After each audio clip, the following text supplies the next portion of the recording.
ඇත්තටම අද මේ මාධ්‍ය හමුව කැඳවන්න හේතුව මේ දවස්වල සිද්ධ වෙන ලංකා විදුලි බල මණ්ඩලය ඇතුලේ අවිධිමත් ප්‍රතිවගතකරණය ගැන කරුණු දැක්වීමට තමයි අවශ්‍යතාවය තියෙන්නේ. මොකද මේ ක්‍රියාවලිය මේ කරගෙන යන විදිහ ඒ කියන්නේ අපි ප්‍රතිවගතකරණයට විරුද්ධයි කියලා ඇතම් කෙනෙක් කියන්න පුළුවන්. නමුත් ප්‍රතිවගතකරණයට නෙමෙයි මේ විරුද්ධව කතා කරන්නේ. ප්‍රතිවගතකරණය කරන එකට අපි සියලු දෙනාම එකඟයි. ඒකට කිසිම ප්‍රශ්නයක් නැහැ. නමුත් මේ කරන ක්‍රියාවලිය කියන්නේ දැන් මේ දවස්වල කරගෙන යන අවිධිමත් ක්‍රියාවලියට විරෝධතාවය පළ කිරීම සහ ඒ ක්‍රියාවලියේ තියෙන ඇතම් ලූප් හෝල් ඒ කියන්නේ මේ ක්‍රියාවලිය කරගෙන යන අවිධිමත් ක්‍රමවේදය ගැන කරුණු සඳහන් කරන්න සහ මෙතනින් එහාට ඉදිරියේදී අපි වෘත්තීය සමිති ක්‍රියාමාර්ගයක දැනට ඉන්නේ. එතකොට මේ වෘත්තීය සමිති ක්‍රියාමාර්ගය කොහොමද ඉදිරියට ගෙනියන්නේ කියන එක ගැන සාකච්ඡා කරන්න තමයි මේ මාධ්‍යමෝ කැඳවුවේ. ඇත්තටම මේ සංශෝධන කියන්නේ මේ පනතට විදුලි බල පනතට සංශෝධන ගෙනාවා මුලින් සංශෝධන ගෙනාවේ මේ රජය ආවට පස්සේ එතකොට මේ සංශෝධන සඳහා සංශෝධන වලදී එකඟ වෙච්ච කරුණු කාරණා කීපයක් තියෙනවා. එතකොට මේ කරුණු අනුව මේ විදුලි බල මණ්ඩලය කොටස් 6කට වෙන්වීමකට නියමිතව තියෙනවා සමාගම් 6කට. එතකොට මේ සමාගම් 6න් 4ක් මේ වෙනකොට හදලා තියෙනවා. එතකොට මේ සමාගම් 4ට සේවකයන් අනියුක්ත කිරීම තමයි මේ දිනවල සිද්ධ වෙන්නේ. ඒතකොට මේ සේවකයන් අනියුක්ත කරන්න උසාවියේ තීරණය අනුව දිනයක් දීලා තිබ්බ අගෝස්තු 27 කියන දිනේ. ඒතකොට අගෝස්තු 27 වෙනකොට මේ සේවකයන්ට ලියුම් අනියුක්ත කිරීමේ ලිපි ලබා දීමට නියමිතව තිබ්බා. ඒතකොට මේ ලිපි ලබලා දුන්නා. ඒ ලිපිය ලබලා දීපු විදිහ සහ ඒ ලිපියේ අන්තර්ගත කරුණු ඉතාමත් නරක තැනකට මේක ගෙනihin තියෙනවා. ඒක තමයි ඇත්තටම අපේ මූලික කාරණාව. මොකද මේ ලිපිය ලබලා දෙන්න තිබ්බ දිනේ වෙනකොට කිසිම පෙර සූදානමක් නැතුව සමාගම් වල ව්‍යුහයන් හරියට නැතුව ඊට පස්සේ ලිපියේ සඳහන් වෙනවා VRS ක්‍රමවේදයක් ගැන. VRS ක්‍රමවේදයත් ඒ වෙනකොට හදලා තිබ්බේ නැහැ. ඊට පස්ව තමයි VRS එක එන්නේ. ඉතින් ওই වගේ පසුබිමක් තියාගෙන තමයි මේ ලිපිය අපිට ලබලා දෙන්නේ. එතකොට මේ ලිපිය සම්බන්ධව සහ ලිපිය අඩංගු කරුණු අපි ඔබට ගෙනහැර දක්වන්න බලාපොරොත්තු වෙනවා. එතකොට මේ ක්‍රියාවලිය කියන්නේ දැන් මේ කරගෙන යන ක්‍රියාවලිය අපිට පේන විදිහට රජයේ ප්‍රතිපත්ති ප්‍රකාශය කියන්නේ මේ රජයේ ජනතාවාදී ආණ්ඩුවක් විදිහට ජනතාවගේ විශාල ජනවරමක් ලබාගෙන පත්වෙච්ච ආණ්ඩුවක්. එතකොට මේ ආණ්ඩුව කියපු විදිහට ආණ්ඩුවේ ප්‍රතිපත්ති ප්‍රකාශනයක් තිබ්බා. ඒ ප්‍රතිපත්ති ප්‍රකාශනයේ සඳහන් වෙලා තිබ්බ කරුණු තියෙනවා විදුලි බල ක්ෂේත්‍රය සම්බන්ධව. ඒ විදුලි බල ක්ෂේත්‍රය සම්බන්ධව තිබ්බ ප්‍රතිපත්ති ප්‍රකාශනයටත් විරුද්ධව තමයි මේ ක්‍රියාවලිය සිද්ධ වෙන්නේ. අපිට පේන විදිහට අපි ඉතා ළඟින් නිරීක්ෂණය කරාම මොකද මේ රජය ගෙනාවු ප්‍රතිපත්ති ප්‍රකාශනවලදී අපි සියලු වෙලාවලදී මේ දේවල් එක්ක ළඟින් හිටපු කණ්ඩායමක් ඉංජිනේරු සංගමය කියන්නේ. ඉතින් එතකොට ඒ අපි සියලු දේවල් හොඳින් නිරීක්ෂණය කරනවා. එතකොට මේ නිරීක්ෂණ වලදී අපිට පේන දෙයක් තමයි මේ රජයේ ප්‍රතිපත්ති ප්‍රකාශ වලට සහ රජයේ ගෙනාවු ක්‍රියාවලියට පටහැනි විදිහට තමයි මේක වෙන්නේ. ඉතින් ඒතර මේක ඇත්තටම රජයේ අපහසුතාවයට පත් කිරීමක් වෙන නිසා තමයි අපි කියන්නේ මේ රජය ඉදිරියට ගෙන යන ක්‍රියාවලිය මේක ඇවිල්ලා රජයේ අපහසුතාවයට පත් කිරීමක් නෙමෙයි අපේ අවශ්‍යතාවය. මේ ක්‍රියාවලිය හරියට කරන්න කියන ඉල්ලීම. එතකොට මේකේ වත්මන් තත්ත්වය කොහොමද කියන එක අපි පොඩ්ඩක් බලමු කතා කරලා. ප්‍රතිසංස්කරණ ප්‍රතිව්‍යුහගත කරන ක්‍රියාවලියේ පසුබිම මොකක්ද කියන එක මම බලාපොරොත්තු වෙන්නේ දැනට අපි ඉන්න තත්ත්වය මොකක්ද ඉදිරියට ගත යුතු ක්‍රියාමාර්ග මොනවද කියන එක ගැන පොඩි පැහැදිලි කිරීමක් කරන්න. දැනට අපි ලංකා විදුලි බල මණ්ඩලයේ විදියට ඉඳලා සමාගම් කීපයකට අපේ මේ ආයතනය ප්‍රතිව්‍යුහගතකරණය වෙන්න නියමිතයි. මෙම ක්‍රියාවලිය ඇතුළතදී දැනට සේවයේ නියුතු සේවකයින් මේ කියන සමාගම් වලට අන්තර්ග්‍රහණය කර ගැනීමට සිද්ධ වෙනවා. එතකොට අපේ කැමැත්ත ලබාගෙන අපි කැමැති සමාගමකට බැඳීමට නිදහස තිබෙනවා නම් අන්න එතන තමයි අපි සේවකයෝ බලාපොරොත්තු වෙන ක්‍රමවේදය Tamanට කැමැති සමාගමකට නිවැරදි ක්‍රමයක් යටතේ බැඳීමට සැලැස්වීම. ඉතින් දැනට අපිට ලැබිලා තියෙනවා ලිපියක්. ඒ ලිපියේ සඳහන් වෙනවා අපේ නම. එතකොට අපේ ප්‍රොවිඩන්ට් අංකය ඒ වගේම ඔබ මෙන්න මේ සමාගමට අනියුක්ත කරනවා කියන එක. දැන් එතනදී අපිට මතුවෙන ගැටලු කීපයක් තියෙනවා. එකක් තමයි මෙම ලිපිය අපිට ලැබෙන්නේ ඉංග්‍රීසි භාෂාවෙන්. එතකොට ලංකාවේ රාජ්‍ය භාෂා ප්‍රතිපත්තියට අනුව ගත්තොත් අපිට අපේ සිංහල දෙමළ හෝ ඉංග්‍රීසි කියන භාෂා තුනෙන් අපිට පහසු භාෂාවකින් අපිට රජය හෝ රජය සමාගම් සමග ගනුදෙනු කිරීමට හැකියාව තියෙන්න ඕනේ. නමුත් මේක අපිට ලැබෙන්නේ ඉංග්‍රීසි භාෂාවෙන්. එතකොට මේ ආයතනය තුල ඉතාම නොයෙකුත් මට්ටම් වල සේවකයන් ඉන්නවා. අපිට නිශ්චය කරන්නට හැකියාවක් නැහැ සියලු දෙනාටම ඉතා හොඳ ඉංග්‍රීසි දැනුමක් තියෙනවා කියලා. මේ කියන්නේ යමෙකුට අපහාස කිරීමක් නෙමෙයි. නමුත් Tamanගේ පහසු භාෂාවකින් රජය හා ගනුදෙනු කරන්නට රජය විසින්ම රාජ්‍ය භාෂා ප්‍රතිපත්තිය තුලින් පිළිගෙන තියෙනවා එවැනි අවතියක් තියෙනවා කියලා. ඉතින් එතකොට මූලික වශයෙන් න්‍යායතිය උල්ලංඝනය වෙන බවක් අපිට පෙනී යනවා. ඊළඟට මේ ලිපිය තුල අපිට ඊගාව ආයතනයක් තුලට යනවද නැද්ද කියන එක තීරණය කරන්න අපිට මූලික වශයෙන් අවශ්‍ය වෙන කාරණා කීපයක් තියෙනවා. උදාහරණයක් විදිහට ගත්තොත් අපි දැනගන්නට ඕනේ ඊළඟ ආයතනයේ අපි බැඳෙන තනතුර මොකක්ද කියලා. ඒකට අපි බැඳෙන තනතුර මොකක්ද කියලා දැනගන්න නම් අපි දැනගෙන ඉන්න ඕනේ අපි ඒ ඕගනයිසේෂන් ඒ කියන්නේ ඒ ආයතනයේ ව්‍යුහය මොකක්ද කියන එක. එතකොට ඒ එක එක තනතුරු සඳහා බඳවා ගැනීමේදී ඒ එක එක තනතුරක සේවයන් පවත්වා ගැනීමේදී ඔවුන්ට අවශ්‍ය වන මූලික සුදුසුකම් මොනවද කියන එක. එතකොට Tamanගේ සුදුසුකම් මොනවද කියන එක සේවකයන් දන්නවා. එතකොට ඔවුන්ට හැකියාවක් තියෙනවා ඊගාව සමාගමේ Tamanට බැඳෙන්න පුළුවන් මොන තනතුරටද තමව බඳවා ගන්නේ කුමන තනතුරකටද කියන එක දැනගන්න. එතකොට ඒක මේ ලිපිය තුලින් අපිට තාම ලැබිලා නැහැ. ඒ වගේම තමයි රාජකාරිය. ඔහු කරන්නේ කුමන වර්ගයේ රාජකාරියක්ද? දැන් අපි සාමාන්‍යයෙන් දන්නවා අපි ඕනෑම ආයතනයකට බඳවා ගැනීමේදී අපිට දෙනවා ඔබ කරන්න ඕන මොනවද කියන එක ජොබ් ඩිස්ක්‍රිප්ෂන් කියලා කියන්නේ. ඒතකොට අපේ රැකියාවේ අපි විසින් කළ යුතු දේවල් මොනවද කියන එක ගැන අපිට අවබෝධයක් ලැබලා දෙනවා. නමුත් මේ අවස්ථාවේදී තවමත් අපිට එවැනි විස්තරයක් ලැබිලා නැහැ. ඊළඟ දේ තමයි අපි යම්කිසි සමාගමක සේවා කරනවා නම් අපි දැනගන්න ඕනේ අපි කොතනටද අපි රැකියාවට වාර්තා කළ යුත්තේ කියන එක. එහෙම නැත්නම් අපේ සමාගම තියෙන තැන කොතනද? මේ මූලස්ථානයේ මොකද්ද? මොකක්ද ඒකේ ලිපිනේ? ඒ ගැන අපිට අවබෝධයක් නැහැ තවම. එතකොට අනිත් දේ තමයි යම්කිසි කෙනෙක් රැකියාවක් ලබා ගන්නවා නම් ඌ දැනගෙන ඉන්න ඕනේ තමන්ගේ මූලික වැටුප මොකද්ද කියන එක. මූලික වැටුප මොකද්ද? ඊළඟට ඌ දැනගන්න ඕනේ කොහොමද මේ තනතුරේ උසස් වීම ලැබෙන්නේ කියන එක. ඒ ඊට අදාළව තියෙන ලීවි කියවිලි අපිට ලැබෙලි දීලා නැහැ තාම. මොකද අපි දැනගන්නට ඕනේ අපිට තිබෙන උසස් වීමේ පටිපාටිය මොකක්ද කියන එක.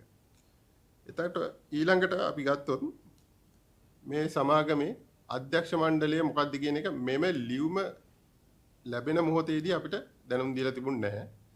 ඒ පිළිබඳව ඊට පසු යම්කිසි දැනුම් දීම් කීපයක් ලැබිලා තියෙනවා. ඒ වගේම තමයි මම අර මුලින් කිව්වා වගේ මේ කාර්යාලවල ලිපිනයන් මොනවද කියන එක ගැන විස්තරයක් ලැබිලා නැහැ. එතකොට මේක තමයි දැනට තියෙන තත්ත්වය. එතකොට මේ තත්ත්වයටදී අපිට තීරණයක් ගන්න බෑ අපි මේ සමාගමට බැඳිනවද නැද්ද කියන එක. ඊළඟට තියෙන ප්‍රශ්නේ තමයි අපි මේ සමාගමට බැඳෙන්න අකමැති නම් අපිට VRS එකක් ගන්න පුළුවන් කියලා තියෙනවා. ඉතින් VRS එකක් ගන්න බොහෝ වෙලාවට අපේ සේවය කරන සේවකයින්ට මේ ආයතනයේ හැර යාමේ අවශ්‍යතාවයක් ඇත්තටම නැහැ. උන්ට අවශ්‍ය තවදුරටත් මේ රටට තමන් ලබාගත්තු දැනුමින් හැකියාවෙන් උපරිමයෙන් සේවය කරන්න. ඉතින් එහෙම තත්ත්වයක් තුල VRS එකක් අරගෙන යන්න කාටවත් ඕනකමක් අවශ්‍යතාවයක් නැහැ. නමුත් VRS එක ගැන හරි පැහැදිලිව අපිට අවබෝධයක් නැහැ මේ ගැන. මොකද VRS එක ගන්නවද නැද්ද කියන එක තීරණය කරන්න අවශ්‍ය වෙන මූලික තොරතුරු ටික අපිට හරියට ලැබිලා නැති හින්දා. දැන් එතකොට මේකට කියන්න වෙන්නේ අපිට ඇත්තට මේ දීලා තියෙන ලියුම ඉතාමත් දියාරු ආකාරයේ ලියුමක් කියලා. මොකද ලියුමක් දෙන්න ඕනවට ලියුමක් දෙනවා වගේ හැඟීමක් තමයි අපිට මේ ලියුම හම්බුනහම දැනෙන්නේ. ඉතින් මේ සම්බන්ධයෙන් අපේ වෘත්තීය සමිති තවදුරටත් සාකච්ඡා කරමින් ඉන්නවා. එතකොට අන්තර්ජාතික කම්කරු සංවිධානය වගේ සංවිධානයකත් ඉතින් ඒගොල්ලොන්ට මේ ලියුම දැක්කහම ඒගොල්ලන්ගේ විමතිය පළ කරලා සිටිනවා මේ ලියුම සම්බන්ධයෙන්. ඉතින් එතකොට මේක යන ස්වභාවය ගැන කල්පනා කරනකොට පේන දෙයක් තමයි මේක ඉතාමත් කඩිමුඩියෙන් ඉතාමත් වේගයෙන් සිද්ධ කරන්න උත්සාහ දරමින් සිටින බව. ඉතින් ඇත්තට මේ වගේ බරපතල ක්‍රියාවලියක් මේ වගේ කඩිමුඩියේ සිද්ධ කිරීම තුළින් සිද්ධ වෙන්නේ මේ ක්‍රියාවලියෙන් බලාපොරොත්තු වෙන ඉලක්කය කරා ළඟා වෙන්නට බැරි වෙන එක. ඒ වගේම තමයි මිනිසුන්ට සාමාන්‍ය ජනයාට මේ සම්බන්ධයෙන් නිවැරදිව තොරතුරු ලබා ගන්න බැරිව තිබෙන එක. මේ ගැන මං හිතන්නේ ඔයිට ඉස්සෙල්ලත් සාකච්ඡා කෙරුණා.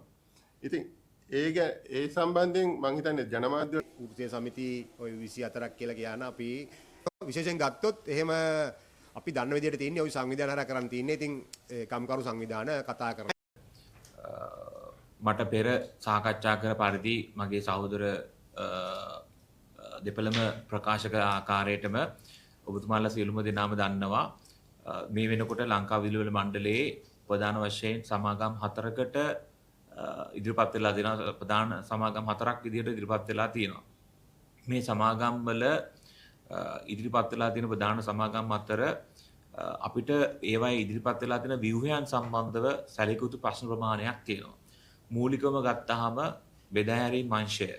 බෙදාහැරීම් අංශය කියලා කියන්නේ ලංකා විදුලි මණ්ඩලයේ පාරිභෝගිකයන් එක්ක තියෙන ඉන්ටර්ෆේස් එක. එතකොට මේ ඉදිරිපත් වෙලා තියෙන ව්‍යුහය තුළින් අපි බලාපොරොත්තු වෙච්ච කාරණා, ඒ කියන්නේ ප්‍රතිව්‍යුහගත කරන්නේ ක්‍රියාවලියෙන් අපි බලාපොරොත්තු වෙච්ච කාරණා ඉෂ්ට සිද්ධ වුණාද කියන එක දැඩි ප්‍රශ්නාර්ථයක් පත් වෙලා තියෙනවා. මොකද මෙම ව්‍යුහය තුළින් කිසිසේත්ම අපිට බලාපොරොත්තු වෙන්න බෑ අපේ පාරිභෝගිකයන්ට අවශ්‍ය කාර්යක්ෂම ඉතාමත් විධිමත් සේවාවක් අපිට ලබා දෙන්න පුළුවන්ද කියලා. ලංකා විදුලි මණ්ඩලයට ලැබෙන ප්‍රධාන පැමිණිලි වලින් 90%කට වඩා වැඩි ප්‍රමාණයක් තියෙන තාක්ෂණික ගැටලු. ඒ තාක්ෂණික ගැටලු විසඳීම සඳහා තාක්ෂණික අංශය එක්ස්පෑන්ඩ් විය යුතුව තිබුණා.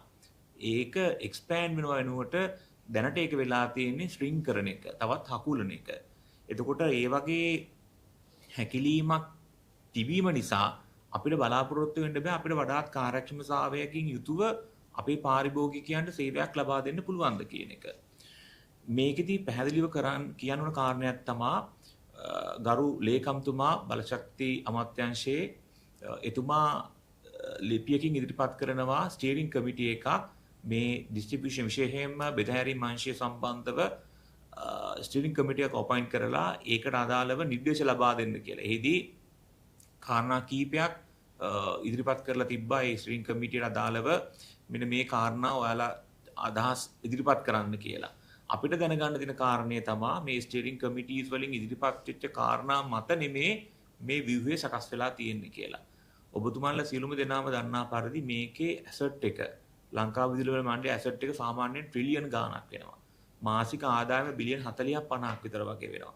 ඒතකොට මේ වගේ ආයතනයක මේ වගේ ප්‍රතිව්‍යුහගත කරණයක් කරනකොට විශේෂයෙන්ම ආයතන ව්‍යුහය සම්බන්ධව දැඩි කතාබහක් විය යුතුව තිබුණා. ස්ටේක් හෝල්ඩර්ස්ලත් එක්ක විශේෂයෙන් මේකේ රාජකාරී කටයුතු කරන සියලු මාංශ සමග ඉංජිනේරු මහත්මීන්, ගණකාධිකාරී මහත්මීන්, මානව හිමිකම් මානව සම්පත් නිලධාරි මහත්මීන්, ඒ වගේම පල්ලෙහා සේවක මහත්මීන් සියලුම දෙනා සමග නිසි සම්බන්ධතාවයකින් යුතුව ව්‍යුහය සම්බන්ධව සාකච්ඡාවක් කතිකාවතක් විය යුතුව තිබුණා. හැබැයි අවාසනාවකට වගේ ඒ කතිකාවත අපි දැක්කේ නැහැ, මේක වුණේ නැහැ. මට මතක විදිහට මගේ මතකයේ විදිහට මැයි මාසේ 26 වෙනිදා අපිට දැනුවත් කිරීමකට කැඳවලා තිබ්බා මෙන්න මේ ඩිස්ට්‍රිබියුෂන් සෙක්ටර් එකේ ඇතිවන වෙනස්කම් සම්බන්ධව ඉදිරියට කොහොමද මේක වෙනස් වෙන්නේ කියන කාරණේ සම්බන්ධව දැනුවත් කරන්න වැඩසටහන.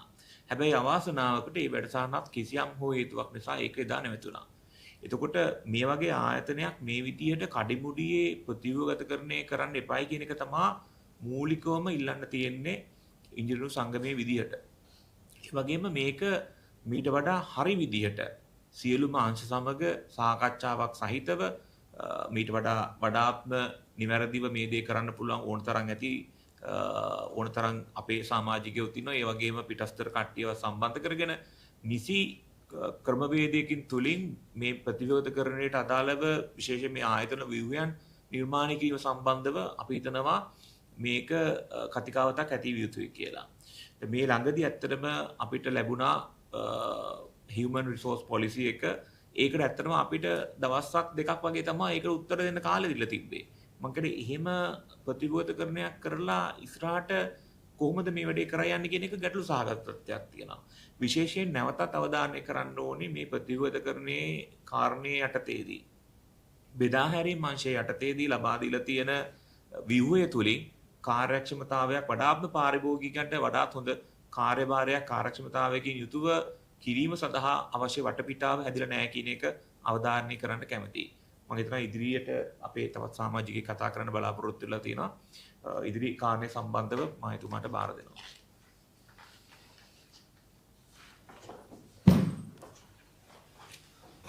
මම දුලාන් සපුතන්ත්‍රයේ විදුලි ඉංජිනේරු ලක්විජය විදුලි බලාගාරයේ ලංකා විදුලි මණ්ඩලයේ විදුලි ඉංජිනේරු සංගමයේ නියෝජනය කරයි. සැප්තැම්බර් 4 වෙනිදා ඉඳලා මේ වන විට මාසයක් පුරාවටම අඛණ්ඩ වෘත්තීය සමිති ක්‍රියාමාර්ගයක් සියලුම වෘත්තීය සමිති එකතු වෙලා ලංකා විදුලි බල මණ්ඩලයේ මේ විට පැවැත්වෙනවා. ඒකෙදී අපි ඉල්ලන්නේ ඒ කියන්නේ රිෆෝම් එකක්. ඒ කියන්නේ ට්‍රිලියන 1.4ක වගේ ලොකු ඇසෙට් එකක් 22000ක වගේ සේවකයෝ සංඛ්‍යාවක් ඉන්න ලංකා විදුලි බල මණ්ඩලය ප්‍රතිසංස්කරණය කරන ක්‍රියාවලිය නිවැරදිව හා නීත්‍යානුකූලව අනපනත් අනුව තියෙන පිවිතරයන් අනුකූලව ඒක සිදු කරන්න කියන එක තමයි අපේ ඉල්ලීම. ඒ වෙනුවට බලධාරීන් කරන්නේ විදුලි බල මණ්ඩලයේ ඉන්න සේවකයෝ මේ ප්‍රතිසංස්කරණ ක්‍රියාවලියට ඒ කියන්නේ ප්‍රතිසංස්කරණ ක්‍රියාවලියට විරුද්ධ මත දරන පිරිසක් වශයෙන් හුවා දක්වන්න හදනවා සමාජය ඇතුලේ. නමුත් පැහැදිලි වශයෙන්ම සැප්තැම්බර් 29 වෙනි දින ජාත්‍යන්තර කම්කරු සංවිධානයේ ශ්‍රී ලංකා මාලදිවයින කලාපයේ අධ්‍යක්ෂක මිස් ජොනි සිම්සන් විසින් විදුලි බල මණ්ඩලයේ බලශක්ති අමාත්‍යාංශයේ ලේකම් ගරු උදයංග හේම්පාල මහතාට යවූ ලිපියේ පැහැදිලිව සඳහන් වෙනවා ඒ සියලුම වෘත්තීය සමිති සමග සාකච්ඡාවෙන් අනතුරුව ඔවුන් පැහැදිලිව රජයට දැනුම් දීලා තියෙනවා වෘත්තීය සමිති සියල්ලම මේ අවස්ථාවේ ප්‍රතිසංස්කරණයට පක්ෂපාතී වන නමුත් ඒ සඳහා ඒ ප්‍රතිසංස්කරණ ක්‍රියාවලියේදී සේවකයන්ගේ අයිතීන් පිළිබඳව ශ්‍රේෂ්ඨාධිකරණයේ නඩු තීන්දුව සහ පනතේ තියෙන විධිවිධාන ප්‍රකාරව ඒ දේවල් නියමිත පටිපාටියකට අනුව ක්‍රියාත්මක කරන ලෙස රජයට නිල වශයෙන් දැනුම් දීලා තියෙනවා. ඒ අනුව අපිට පේනවා රජය විසින් හුවා දක්වන මේ මතවාදය බොරුවක් බව. ඒ කියන්නේ විදුබල ප්‍රතිසංස්කරණ වලට පක්ෂපාතී වාතාවරණයක් තියෙද්දි ඒ ක්‍රියාවලිය නියමිත ආකාරයට සිදු කරන්න කියලා තමයි අපේ ජනාධිපතිතුමා ඇතුළු සියලුම බලධාරීන්ගෙන් අපි ඉල්ලා සිටින්නේ. දැන් මේ විදිහට තවදුරටත් අපේ වෘත්තීය සමිති ක්‍රියාමාර්ගය ගැන අවධානය බලධාරීන් ලබා දෙන්නේ නැත්නම් අපිට සිද්ධ වෙනවා මේක ජනතාවට හානියක් නොවන ආකාරයට තවදුරටත් අපි ඊළඟ අධිරයකට යන්න. ඒ අනුව අපි සමුදා ඉඳලා බලශක්ති අමාත්‍යාංශයේ ඉහළ නිලධාරීන් සහ PSRS කියන්නේ විදුලි ශේෂ්ත්‍ර ප්‍රතිසංස්කරණ කමිටුවේ නිලධාරීන් සමග සහ ලංවිම සභාපතිවරයා සමග ගනුදෙනු කිරීම සහ සාකච්ඡාවලට සහභාගී වීම පිළිබඳව තීරණයක් ගන්න සමුදා ඉඳලා අපිට සිද්ධ වෙන්න පුළුවන්. ඒ අනුව අපි අන්තිමටත් ඉල්ලන්නේ දැනටත් අපි කිසිම ජනතාවට කිසිදු අවහිරයක් වෙන කිසිම වෘත්තීය සමිති ක්‍රියාමාර්ග ක්‍රියාවලියක් අපි කරලා නැහැ. ජනාධිපතිතුමා ඇතුළු සියලුම අදාළ බලධාරීන්ගෙන් ඉල්ලන්නේ මේ ට්‍රිලියන 1.4ක ලංකා විදුලි බල මණ්ඩලයේ වත්කමක් තියෙන 22000ක් වගේ සේවකයෝ ලොකු පිරිසක් ඉන්න ආයතනයක් ප්‍රතිසංස්කරණ ක්‍රියාවලිය කඩමුඩිය කරන්නේ නැතුව නියමිත අනපනත්වල සහ අපිට ලබා දීලා තියෙන අධිකරණ තීන්දුව ප්‍රකාරව ලැබිය යුතු වරප්‍රසාද රැකගනිමින් ඒ ප්‍රතිසංස්කරණ ක්‍රියාවලිය කරන ලෙස ලංකා විදුලි බල මණ්ඩලයේ විදුලි ඉංජිනේරු සංගමය වශයෙන් අපි ඉල්ලා සිටිනවා.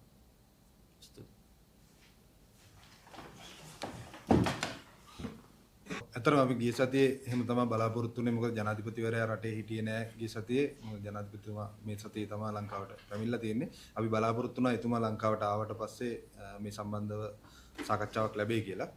නමුත් මේ වනතුරු එහෙම සාකච්ඡාවක් අපිට ලැබිලා නැහැ. අමාත්‍යවරයාගෙනුත් ඒ කියන්නේ අමාත්‍යවරයාත් ගිය සතියෙන් පස්සේ සාකච්ඡාවක් අපිට දීලා නැහැ. කියන්නේ කලින් එහෙම මේකක් තිබ්බේ නැහැ.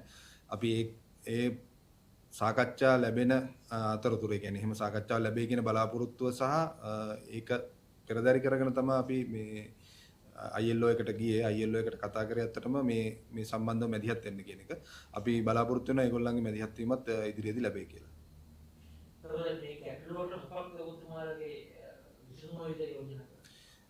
අපේ විසඳුම කියන්නේ ඇත්තටම හරි සරල විසඳුම් ටිකක් තියෙන. එහෙම මේ ලොකු දේවල් ඉල්ලලා නැහැ මෙතන. ලොකු දේවල් ඉල්ලන්නෙත් නැහැ අපි. කරුණු 24ක් එක්ක අපි ලිස්ට් එකක් දීලා තියෙනවා මේ වෘත්තීය සමිති ක්‍රියාමාර්ගේ පටන් ගන්න කලින්. ඒකේ 24න් මේ 20ක් විතරම තියෙන ප්‍රතිගත කරන ක්‍රියාවලිය සම්බන්ධවමයි. කියන්නේ ප්‍රතිගත ක්‍රියාවලිය තියෙන එක දේවල් තමයි අපි මතු කරලා තියෙන්නේ, ඉස්මතු කරලා තියෙන්නේ. ඒතකොට මේ ප්‍රතිගත කරන ක්‍රියාවලිය හරියට සිද්ධ වෙනවා නම් ඔය දේවට උත්තර දෙන එක ලොකු ප්‍රශ්නයක් නෙමෙයි. මේකේ ක්‍රියාවලිය හරියට කරන්න කියන එක තමයි ඉල්ලන්නේ ප්‍රතිගත කරණයට විරුද්ධව නෙමෙයි. ඒක නිසා ඒක අපි බලාපොරොත්තු වෙනවා රජයේ පාර්ශවයෙන්වත් කිසිම නිලධාරියෙක් පාර්ශවයෙන්වත් කරන්න බැරි දෙයක් නෙමෙයි. හරි විදියට කරන්න කියන ඉල්ලීම. මොකද අපි මෙච්චරලා කතා කරපු ලිපිය සහ ඊතුරු වරදී අපිට එවලා තියෙන ડોකියුමන්ට් ඔක්කොම කිසිම ක්‍රමවේදයක් නැතුව ඉතා හදිස්සියේ අවිධිමත් විදියට දීපු දේවල්. ඉතින් ඒ ටික හරියට රිවිව් කරලා සාකච්ඡා මට්ටමින් අපි එක්කම නෙමෙයි. තව ඉන්නවා එළී සාකච්ඡා කරන්න සෑහෙන පිරිස් ඉන්නවා මේ සම්බන්ධව දැනුම තියෙන. ඒ හැමෝම එක්කම සාකච්ඡා කරලා හරි කන්සල්ටන්ට් කෙනෙක් කරේ. කියන්නේ අතර මේ වෙනකොට මේ ප්‍රතිගත ක්‍රියාවලිය දන්න කියන කිසිම කෙනෙක් කිසිම ආයතනයක සහභාගීත්වයක් කන්සල්ටන්සි එකක් ගන්නෙ නැහැ. ඒතර එහෙම එකක් අරගෙන මේ ප්‍රතිගත කරන ක්‍රියාවලිය ගැන නොදන්න පිරිසක් තමයි අපිට පේන විදිහට මේක කරගෙන යන්නේ. ඒක තමයි මෙතන තියෙන විශාලම ගැටලුව. ඉතින් ඒකට කට්ටිය කියන්නේ අදාළ කන්සල්ටන්සි එකක් අරගෙන වෙන රටවල් මේවා කරපු පිරිස් ඉන්න ඕන තරම් වෙන රටවල් ගණනාවක් තියෙනවා මේ අපේ කලාපය ගත්තාම ඒ රටවල් වල ඉන්නවා මේ සම්බන්ධව දැනුම තියෙන අය. මොකද මේවා ප්‍රශ්න ආවට පස්සේ ඒවා විසඳපු විදිහ තමයි ගොඩක් වෙලාට බලන්නේ. ඉතින් ඒ සම්බන්ධව දැනුම තියෙන අය අරගෙන මේක හරි විදිහට කරන්න කියන ඉල්ලීම තමයි තියෙන්නේ.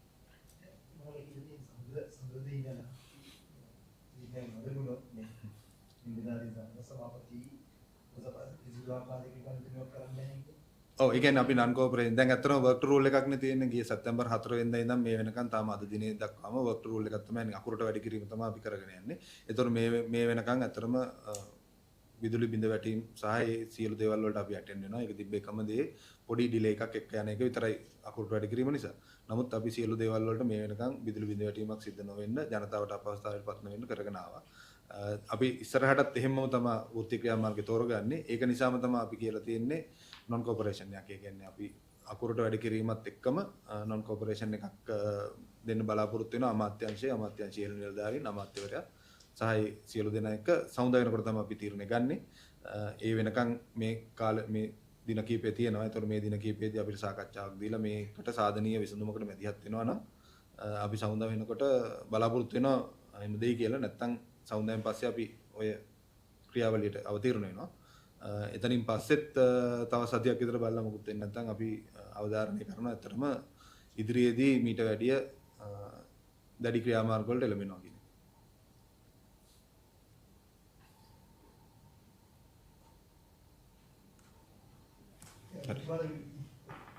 ඉංජිනේරු සංගමය දැන් මම ඉස්සෙල්ලා දිවල් බණ්ඩේ සීලමූර්තිය සමිතිය සමග මාධ්‍ය සම්මුතිය අද නෑ ඒක හරි. ඒ කියන්නේ අපි දිගටම සියලු වෘත්තීය සමිති තමයි මේ ක්‍රියාවලියේ ඉන්නේ.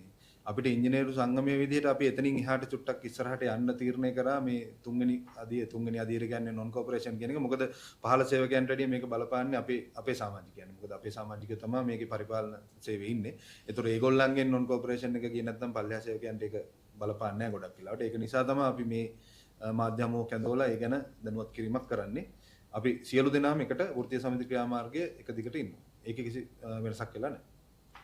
එතකොට ඕකේ අවසන් කරන්නේ දැනට කරන ජොබ් එක අනුවනේ මේක කම්පැනිස් මේක කරලා තියෙන්නේ. දැනට කරන ජොබ් එක කියන්නේ අපේ මේකේ දැනටත් ආයතනය කොටස් වලට බෙදිලානේ පාලනය වෙන්නේ. කියන්නේ මේ කියන්නේ ව්‍යුහාත්මකව නැති වුණාට ආයතනය පරිපාලනමය වශයෙන් එහෙම තමයි තියෙන්නේ. එතකොට මේ පරිපාලනමය වශයෙන් තියෙන ඒවා තමයි වෙන් වෙන්නේ සමාගම් වලට. නමුත් මේ සමාගම් වලට වෙන් වෙනකොට දැන් තියෙන පිරිස් මේකේ ඉන්න දැන් තියෙන පිරිස් අනියුක්ත කරන්න ඕනේ. ඒ අනියුක්ත කිරීමට දාලා තියෙන ක්‍රමවේදය සහ ඒ අනියුක්ත කිරීමේ දීලා තියෙන ස්ට්‍රක්චර් එක සම්පූර්ණයෙන් දැන් තියෙන එකට වැඩිය හත්පසින්ම වෙනස් එකක් තියෙන්නේ. සහ මේ ඉන්න කට්ටිය තව ස්ටෙප් එකක් දෙකක් පල්ලෙහාට දාලා තමයි එතෙන්ට අන්තර්ග්‍රහණය කරන්න දාලා තියෙන්නේ. ඇත්තටම උසාවි තීරණය තියෙනවා not less favorable than කියන්නේ මේ දැන්ට භුක්ති විඳින වරප්‍රසාද වලට අඩුවක් නොවි කියලා තියෙන්නේ. අපි ඉල්ලන්නේ ඒක මේ තියෙන විදිහට ඉස්සරහට ගෙනියන්න කියන එක තමයි.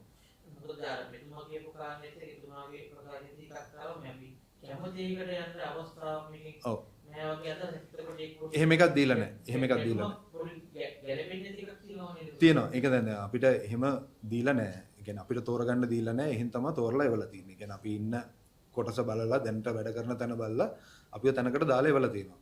දැන් ඒක ගැන ලොකු ගැටලුවක් නැහැ. ගැටලුවක් තියෙනවා තමයි. නමුත් අපි ඒක මතු කරේ නැහැ ලොකුවට. මොකද ඒක මතු කරා නම් මේක තවත් ඉස්සරහට දුර දිගට යනවා. නමුත් අපි කියන්නේ ඒක මතු නොකර අපි මේ කතා කරන්නේ මේ තියෙන දේවල් මේ තියෙන තනතුරෙන්වත් ඉදිරියට ගෙනියන්න කියන එක. ඒ තනතුරටවත් අනික් සමාගමට අන්තර්ග්‍රහණය කරන්න කියන. ඔයගොල්ලෝ ස්ටෙප් දෙක පහළට සමහර තැන්වල එහෙම වෙලා තියෙනවා. ඒ කියන්නේ නියෝජ්‍ය සමාන්තිකාරී කියන නම නෑ එතන. ඒ කියන්නේ අලුත් සමාගම එහෙම නෙවෙයි තියෙන්නේ. නමුත් ඒ සමාගමට අන්තර්ග්‍රහණය කරද්දී දැන් තියෙනවනේ මේකේ ව්‍යුහයක්. ඒ ව්‍යුහයේ තියෙන සමහර අය උඩ තැනකට යනවා මේ ලෙවල් එකේම ඉන්න අය. සමහර අය පල්ලෙහාට දානවා. එහෙම ඒ විදිහට නිකන් අර පිළිවෙලක් නැති විදිහට තමයි හදලා තියෙන්නේ. හරි. මෙහෙම දැන් තියෙන